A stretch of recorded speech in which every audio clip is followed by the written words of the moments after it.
তীব্র ঝড়ো বাতাসের সঙ্গে ঝরছে তুষার, উত্তাল নদীর অববাহিকা। গেল কয়েকদিন ধরে পরিস্থিতি যুক্তরাষ্ট্রের নিউ ইয়র্কের বাফালো শহরে।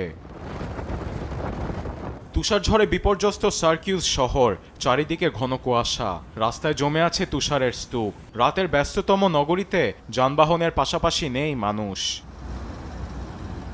যুক্তরাষ্ট্রের মধ্য পশ্চিমাঞ্চলের মিনেসোটা, আইওয়া, মিশিগান ও নর্থ ডাকোটায় বৃষ্টির মতো ঝরছে ভারী তুষার। বাতাস বইছে ঘন্টায় ৮০ থেকে ১২০ কিলোমিটার বেগে। তাপমাত্রা নেমে এসেছে -১৫ থেকে ২০ ডিগ্রি সেলসিয়াসে।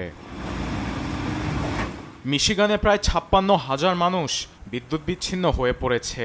বৈরী আবহাওয়ায় জনজীবনে নেমে এসেছে চরম ভোগান্তি। প্রতিকূল পরিস্থিতিতে প্রায় ৪ কোটি মানুষ ক্ষতিগ্রস্ত হতে পারে।